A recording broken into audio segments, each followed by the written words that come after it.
Hello, folks. Welcome to Dangerous Ideas. I'm Lee Camp, the most censored comedian journalist in the United States. Thank you for joining me right now, and thank you for all of those who have subscribed on Rumble. And we have hit 70,000 subscribers. Thank you so much for making that possible. Today, I'll be getting into the World Economic Forum going on right now in Davos. Oh, that lovely group of ridiculously rich sociopaths, what they're up to and what exactly is being said there and why it matters or it doesn't matter. I'm going to be getting into all those things in a moment. Also going to bring you an interesting opinion piece on how Gaza will be the end, will be the grave of the Western-led world order. That is coming up as well. So, as well as other stories. So please take a second, hit subscribe, hit share, hit thumbs up, all of those good things. Let me know your thoughts on each of these topics. But let's get into it. So, Davos is going on right now. This is an article titled Davos and the Melting of the World Economy, the annual jamboree of the rich global elite. It's by Michael Roberts, by the way. Rich global elite called the World Economic Forum, WEF, is underway again in the luxury ski resort of Davos, Switzerland. Let's see here. Davos, Switzerland. Thousands will attend, and many of the great and good of political and corporate leaders have arrived in their private jets with huge entourages. The speakers include China's Premier Li Jiang, is that how it's pronounced?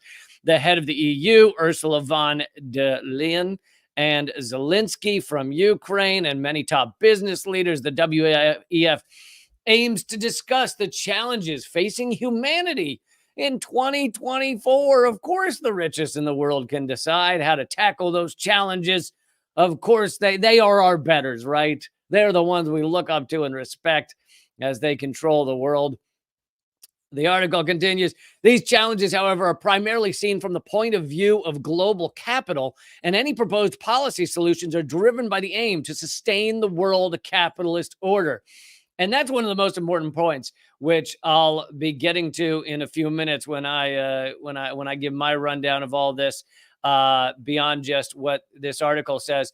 But all of their proposed policy solutions are driven by the aim to sustain the world capitalist order. Here's a quote from the WEF's report. It explores some of the most severe risks we may face over the next decade against a backdrop of rapid technological change, economic uncertainty, a warming planet, and conflict.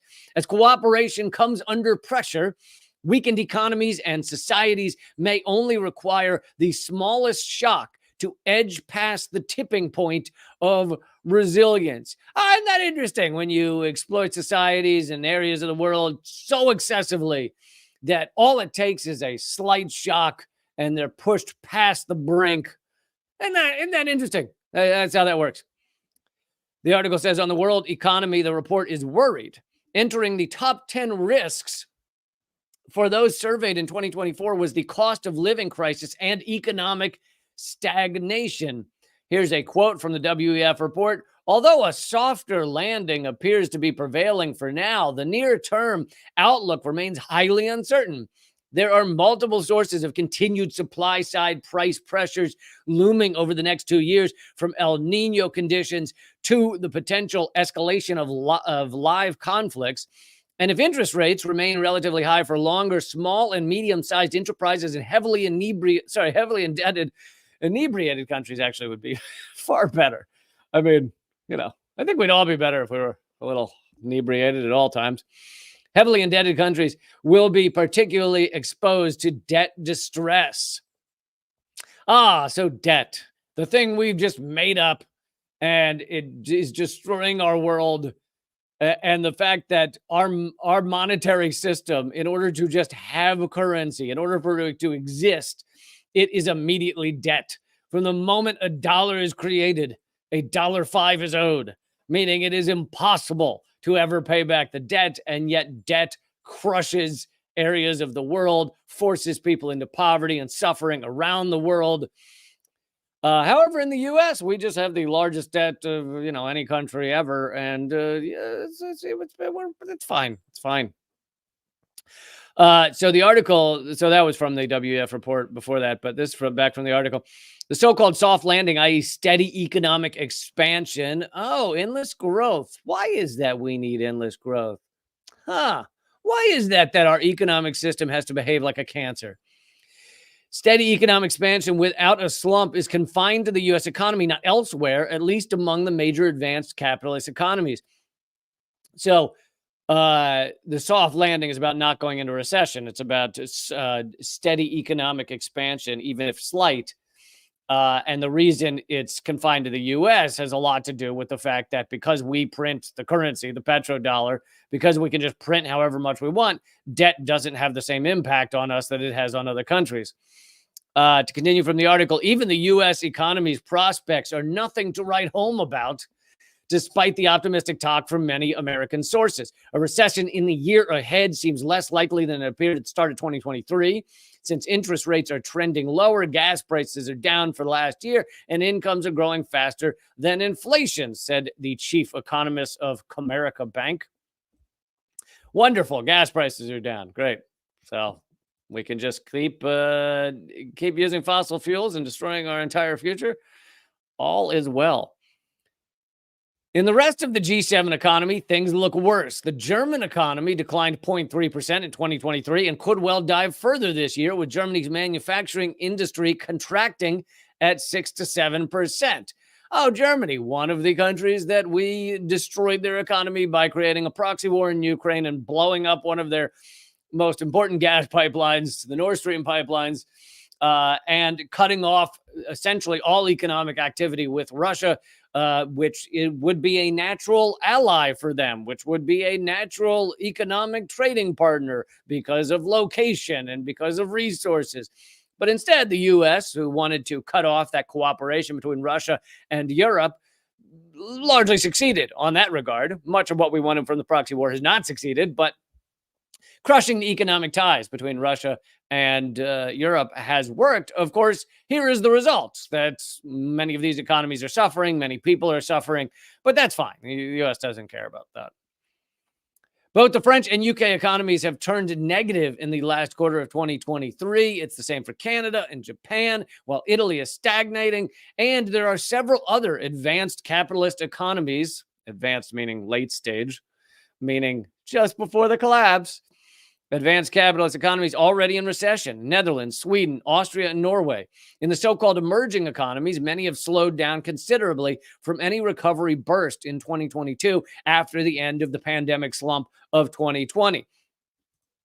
And the reason for, part of this, I mean, there's a lot of reasons, but the reason in a kind of larger sense is that capitalism has to grow no matter what, right? It has to grow no matter whether if you start running out of resources, well, you don't think, well, we should change the way we behave. We should change the way we interact. We should change the way we do business. We should change all of those things. We should think about whether wage slavery is really the way we want to set up society. Is that, do we want people to spend their entire lives in a job they hate and slaving away in misery? And then, when they hit like 60 or 70, maybe they'll enjoy a few good years. Is that really how we want to set things up? Instead of having any of those thoughts, when things start to slow or you start to run out of resources, well, you invade other areas and you steal their resources. Sometimes invasion can look like straight up invasion, like military invasion. Sometimes invasion can be economic. You economically invade an area. Sometimes it could be like in the case of China through the 80s, 90s, and early 2000s. It was kind of using their labor resources. The businesses went to China, and yes, your life force, your internal being is actually a resource in this world. And so many of our companies went to China and found out they could pay them far less. So we could pay them 4 cents an hour. Amazing. So we would pillage those internal life forces and get people to work for 4 cents an hour. And we were able to keep growing that way. So there's a lot of ways to invade and pillage areas of the world. It's not just guns. There are other ways to destroy people's lives. Just relax. It's not all guns, okay? There's much cuter and and dynamic ways to invade and pillage areas of the world. To continue from the article, food and energy prices have fallen sharply in 2023, but the damage has already been done. On average, prices for most people in the advanced, read late stage, capitalist world have risen 20% since the end of the pandemic. Prices have raised 20%. It's even worse for many poorer countries and in many middle-income economies like Argentina, 150%, and Turkey, 50%. As a result, real incomes for average households have fallen since 2019. In effect, the biggest drop in living standards for decades. The World Bank sums it up in the latest report. There may be no recession in the U.S., but the global economy is on track for its worst half-decade of growth in 30 years. And as I said, there's multiple reasons for this. Some of it is that we're just getting to a point where the global Earth resources, the environment cannot sustain what we're asking it to do. Now, we've been on that track for a long time, but we're now starting to see many of these systems breaking down, whether it be climate crisis, although climate crisis is just one of many. Now, it may be the largest scale one in some regards, I guess, but you also could look at the fact that we've killed 50% of all land animals over the past 40 years. You know, birds are shrinking in population size and shrinking in just size. Even the number of insects, which I don't know if you know this, but insects are kind of what feed a lot of the other animals. So there's that. Even the insect populations have decreased by crazy percentages, you know, in some areas 70%, in some areas less than that. But the systems, the Earth systems are breaking down thanks to the market economics force. And when sometimes I'll say market economics instead of just capitalism, because you know, people think that like China is not capitalist. Well, a lot of what goes on in China is capitalism. And the way we use these terms is sometimes incorrect. Sometimes it's just shifted over decades. Many people use socialism to just mean the social state. When a society gives people, let's say, health care, they use that term socialism to think that describes it all. Now, if you want to use it that way, okay, well, sometimes we can use it that way, but that's not really a economic system. It's saying like, oh, well, the fire department in the U.S. is socialist, meaning you pay tax dollars and then it exists essentially for free, which healthcare is like that in most countries. But, you know, that's not the original term for socialism. That's not workers owning the means of production. But even if you had an actual country where workers own all the means of production, all the resources were nationalized, et cetera, you would still have market economics, at least the way we've set things up. And so the pull would still be towards putting a price tag on everything. Even if you had a full-on socialist Marxist society where workers decided everything and et cetera, you'd still look at a forest and there'd still be that pull to go, wow, if we cut down all these trees, we could make a lot of money, or we could distribute a lot of paper and shit and furniture to people, whatever the thing. And then you cut down that forest and then you no longer have a forest. So market economic forces will destroy this planet despite whether it's socialist or capitalist. What we need to do is evolve past these systems, which almost no one ever talks about, sadly. So the World Bank has said that the global economy is on track for its worst half decade of growth in 30 years because capitalism says you have to keep growing forever. And of course, what grows forever kills the host. That's how cancer works. That's how essentially anything that grows forever will ultimately kill its surroundings. And so we have chosen an economic system destined to kill us all, which is really exciting. I mean, it really is. But there's so much propaganda on our mainstream media and everywhere else that people still think that, you know, capitalism is just to help loads of folks. It's just going to keep helping us and helping us. It's like if a tapeworm inside of you was always growing exponentially, never slowed, just kept growing and growing. And you were like, this tapeworm has made me feel a lot better. I'm skinnier. I'm looking lean, looking good. Help me get rid of the love handles. I've been able to get more numbers from ladies that I meet at the bars ever since I lost the extra foldage on the skin. So, yeah, loving this tapeworm. But the tapeworm's growing exponentially. Eventually, you be dead. Like, tapeworm don't give a shit. Tapeworm just eat you and leave. And it'd be like if you knew that's how it worked, but you still celebrated the tapeworm every day. That's what capitalism is. It's all just going, tapeworm! Tapeworm's number one.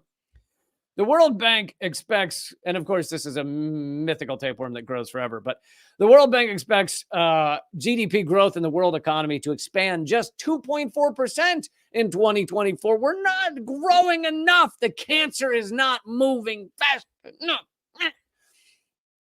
And the reason capitalism has to grow forever is because you have to keep paying the debt. Or erase debt, but even then you have all psychopaths at the top of all the systems who want to keep growing also. So it both creates the motivation and creates the incentives for endless growth. And that 2.4% in 2024, which is a slow amount of growth, includes India, China, Indonesia, etc., which will grow at 5 to 6%.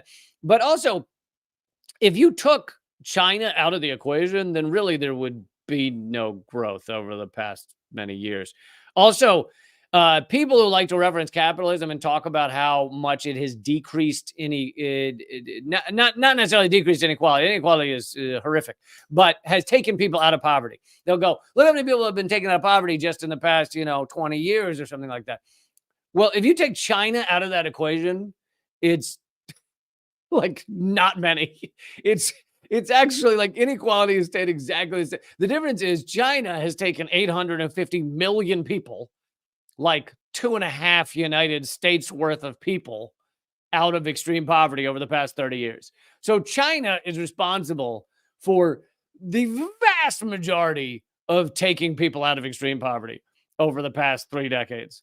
And you take them out of the equation. If you don't count China, then it has not been good. Most people have not been taken out of poverty or really gained at all in the past 3 decades.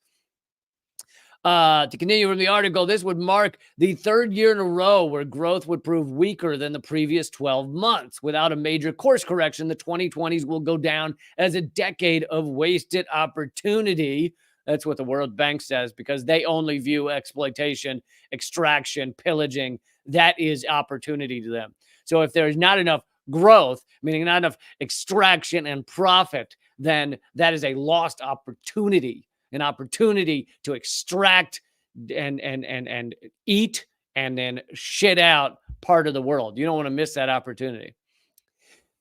The WEF report notes the danger to capitalism of what it calls societal polarization. This is a key point here.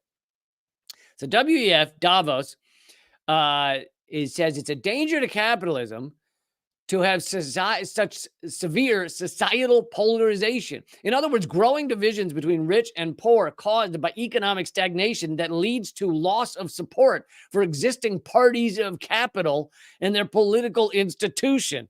Basically, when you have severe inequality, then people get angry. When you have a system that has destroyed society after society, culture after culture, homogenized all of it into this bland corporate pile of refuse, then people get angry eventually. And you have societal polarization.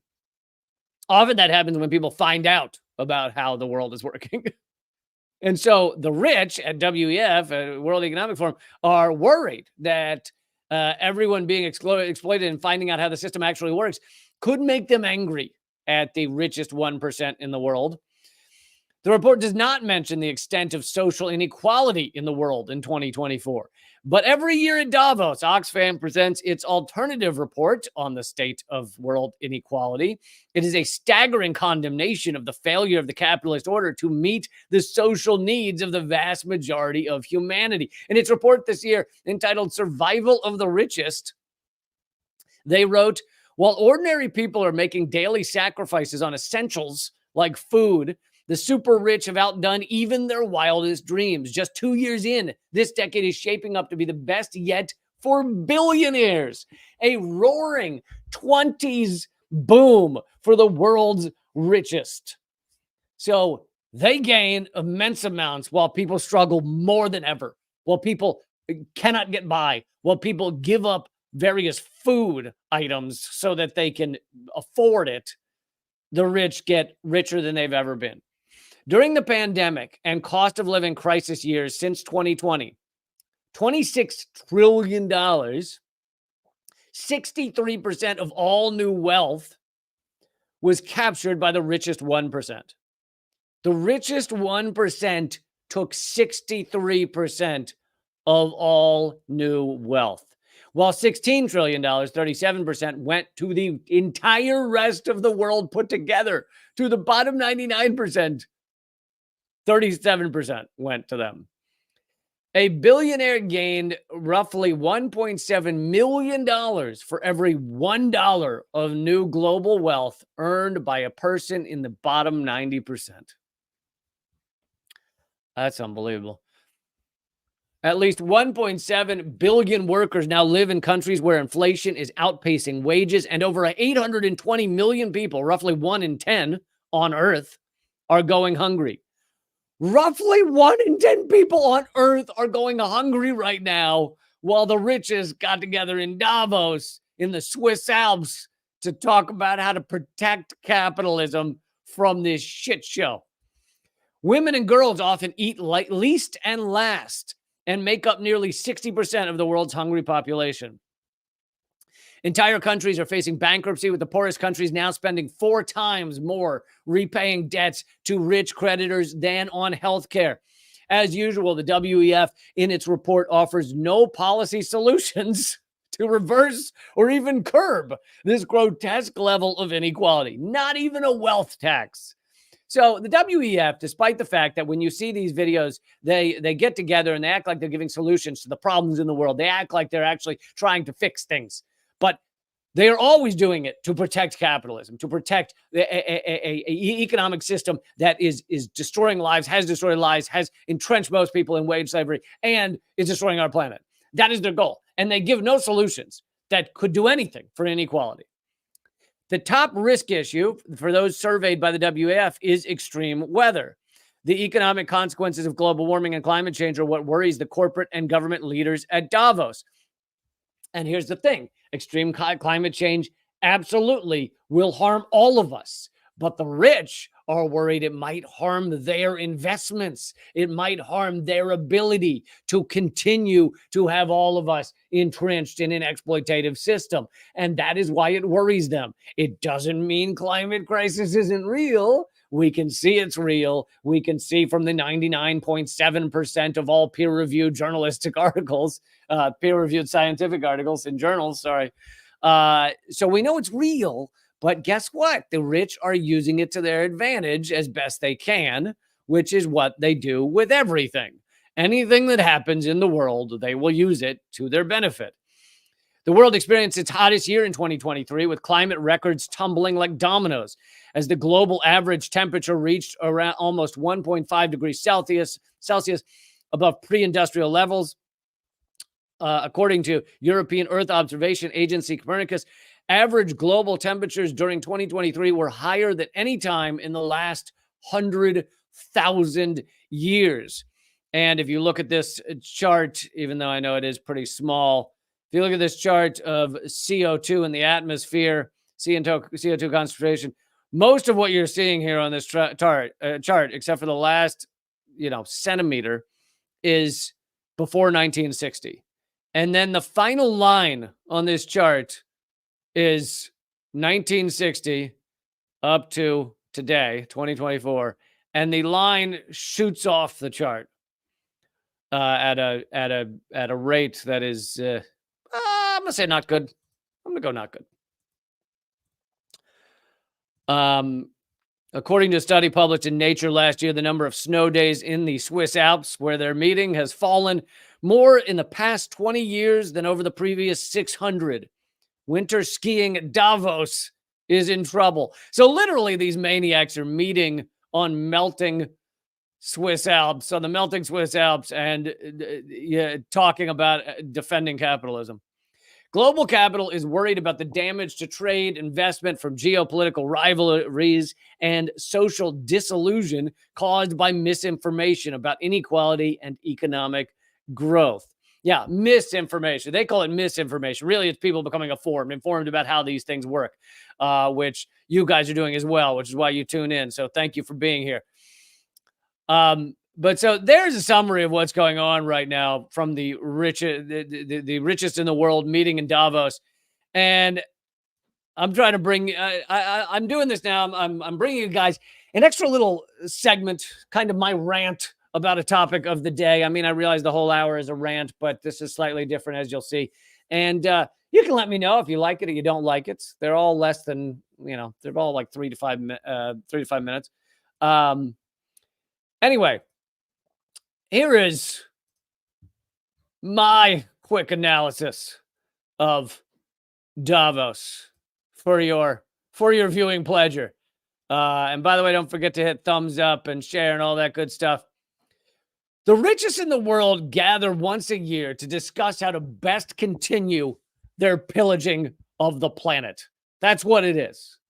They wine and dine in the most grandiose and repulsive ways, causing private jet traffic jams, literally clogging arteries of servants trying to tend to their every wish, overexhausted service elevators that can't keep up with the demand of trying to hide the village of humans required to make these utter sociopaths mildly content. Monsters like Jeff Bezos, Bill Gates, Elon Musk, the King of England, the Queen of this or that oppressed people, even Zelensky, the Prince of Proxy Wars, and so many others with hundreds of millions, if not hundreds of billions in their bank accounts. Most of them people, and by the way, Zelensky does have hundreds of millions. He had it before, but he had millions before, but he's also skimmed upwards of 400 million off the billions that the U.S. has sent to Ukraine. That according to Seymour Hersh. Side note. Anyway, hundreds of millions, if not hundreds of billions in bank account. Most of them people you've never heard of. You wouldn't even know their name, but they're rich as a flying turd and gather together. They gather together to give speeches about how best to exploit the wildly exploited. What unites them is simple. A confluence of wealth, luck, and sociopathy so large it could sink a battleship. Those traits have allowed them to rule over many, many other humans in one way or another. Unfortunately, they don't have lizard skin or horns or any of the other physical traits that would make them very easy to spot in public. You just go there, he's right there, he's good, he's good. Things sticking out of his right there, sticking out of his head. Unfortunately, they don't have those. Their deformed nature manifests itself inside their heads, presenting at least partially as a complete lack of care for their fellow humans. And in their speeches, some of them will say they care about existential threats like climate change. Others will say they don't. Some of them will say they care about things like personal liberty, of privacy. Others won't. But at the end, the goal is it's always the same. How do we continue the capitalist exploitation of the average person going unfettered and full speed ahead? How do we make sure that 10 or 20 or 50 years from now, gut-wrenching inequality continues so that we, the select, the few, the lucky, the elite, can continue to be richer than anybody ever imagined, nearly drowning in monetary, momentary privilege. So much money, we could never spend it all, even if we tried. How do we make sure the poor, the beaten, the struggling around the world don't rise up and gain even 1 foot forward in pursuit of equality? Every year, video clips of the things said at Davos, you see them, right? You see them right now, circulate widely, while millions worldwide go, see, that's their secret plan. See? Not so secret, is it? It was spoken on a stage in front of a camera and then clipped for the internet, approved by a millionaire publicist, and then pumped out to scores of people around the globe. Interesting. They really do suck at keeping secrets, don't they? No, I'm sorry, friends. The truly scary stuff is not presented in TED Talk style format with a PowerPoint for all of us normals to see. The truly scary stuff is behind closed doors, or not even closed doors, just closed Zoom calls. I've got bad news for all those who care about the secret cabals. They don't have to meet up in the Swiss Alps to do damage. Most of the decisions they make that destroy your freedom, your privacy, your health care, your retirement, your house, your security, your comfort, your savings account, your education, your future, your plans, your hopes, your dreams, and your drinking night are made when they aren't all getting together to eat fetal dolphin tartare paired with a $53,000 bottle of Cab Sauv. They don't have to meet up. They just text each other. But there's a larger reason they don't have to meet up like teenagers outside a convenience store in order to rape and pillage our society, in order to implement a variety of oppression and exploitation. That reason is that they all have the same goals in the broadest sense, because they are all successful in the capitalist colonialist system. Therefore, every one of them or their family has become wildly wealthy or powerful via exploitation inherent in wage slavery and or imperial rule. No one is leading the way at the World Economic Forum who did not gain their wealth or their influence from signing up for mass exploitation. The poorest ones there, who are still rather rich, but the poorest ones there who have any influence or are probably current or former presidents or leaders of nations, like, I'm pretty sure I think Obama was there in past years. And the reason those people are there, they're the poorest because they only have a few $1 million as opposed to $1 billion. However, those leaders are only in those positions because they were selected and controlled by the largest capitalist exploiters in the world. The WEF could be wiped away tomorrow, and it wouldn't change a thing. The market systems that put the sociopaths at the top and gave them breathtaking power to harm millions, those systems and the motivations inherent in them would stay the same. We have to evolve beyond these systems. It's one big club, and you ain't in it, as George Carlin said.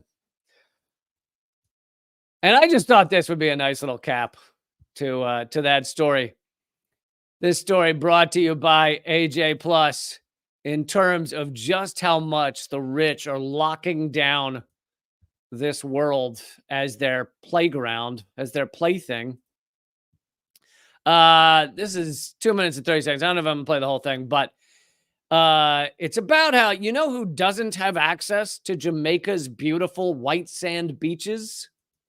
Jamaicans. You know who can't access Jamaica's white sand beaches? Jamaicans.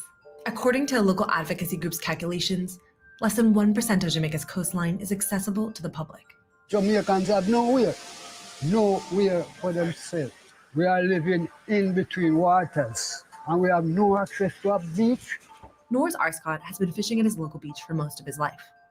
But a company bought the land in front of the beach and built a cement wall around the property. The plan? To build another resort. Me, personally, have no access to another beach. So we had no choice than to go where they push us. We've been occupying that beach for 70 years. Those beaches was like our playground. There are approximately 74 public beaches on the island, but many of them are in disrepair, charge daily use fees, or are difficult to access without a vehicle. So now, Norris has to bike 10 kilometers every morning along a busy highway to get to the closest beach where he can fish. I earn more money if I was fishing here. But what happened, I had to be going and coming to and from St. Lawrence Bay to here to make $1. So anyway, you get the point that everywhere around the world, the rich are buying it up, locking it down, making it their plaything. And it doesn't matter in most of these places whether you have populations there that have used these beaches, used these forests, used these, the rivers and any part of the natural world that they may have been there a part of for generations. And in most of these areas, it is now allowable for the richest in the world to buy them up. And if it's not allowable, then the richest in the world generally will find ways to manipulate the elections, sometimes through force, but often through just bribes, so that the people in power will then make it legal to buy up the beaches or the rivers or the oceans or the forests or the roads or what have you. And here you have 90 some percent of the beaches along Jamaica are not accessible to Jamaicans. I mean, totally disgusting, and that's how the market economics will always work. And it's the gravity of market economics that the rich get richer, the rich buy up the things they don't have. And if they can't buy up the things they don't have, then they eventually find a way to buy the politicians that then make it legal for them to buy up the things they don't have. Just totally impressively repulsive. All right, I want to get to Gaza and how Gaza very well could be the grave of the Western-led world order. The U.S. imperial world order may be seeing its end times right now in the genocide perpetrated on Gaza by Israel. But I will lead with this. So I've been bringing you, this is over 3 months of nonstop, almost nonstop. I live stream 4 days a week, by the way. 4 days a week, live streams about the genocide that Israel is perpetrating. And through that time, they've tried to convince you that they're not trying to kill innocent people. We're really not. It just happens that we've killed 23,000 innocent people and that we've killed or injured or are missing or caused to be missing 100,000 Palestinians. It's just an accident. What we're really doing is bombing Hamas, and we're getting Hamas, right? That's what they tell you.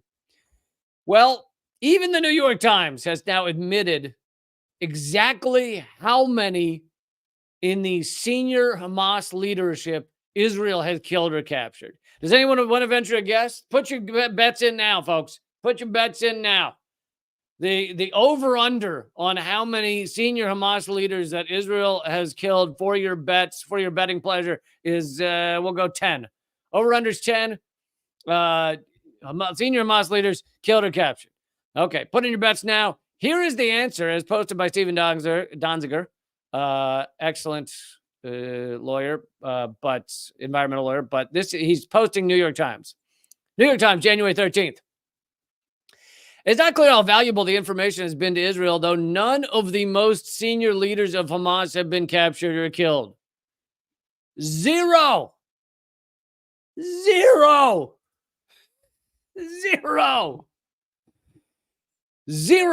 Hamas leaders killed or captured. That's from the New York Times. That's from the neoliberal world order. That's from the bought out legacy pro-Israel outlets. Okay. That is not coming from leecamp.com or indieoutlet.farts.org. Literally New York Times, January 13th. Zero. And you might say, man, that's tragic that they've been unable to capture or kill Hamas leaders. Oh, or it also could be that they don't care, that's not their aim. Their aim is to commit genocide in Gaza, to clear everyone out, to try and clear everyone into Egypt and surrounding countries that survive, to murder tens of thousands outside of just the millions that they're trying to push out. And they're succeeding in many of those things. They're succeeding in the genocide. They have killed 23,000 or more than that, 10,000 children. 70% of all those murdered are women or children. 43 to 45% are children. It's disgusting and repulsive, and their goal is not to get or catch Hamas. They just don't care. Now, if a senior Hamas leader were to walk out there and say, here I am, sure, they'd kill him. But that's not their aim, because they don't care, and they probably don't know where they are, and they don't care to know where they are because their aim is to commit genocide. Okay, that being said, now let's get to how Gaza very well could be the end of the U.S.-led world order. And I'm going to continue the rest of this live stream at rumble.com/Lee Camp. It is free to watch there. Rumble.com/Lee Camp, as well as my locals page. If you're watching on locals, thank you so much. You make this show possible. But everyone, please head over to rumble.com/Lee Camp. That's rumble.com/Lee Camp. Join me at rumble.com/Lee Camp. Just click the first video there. It's the one about WEF in the title. And that is this live stream that you're seeing right now. So give me 1 second here and I'll fix the stream.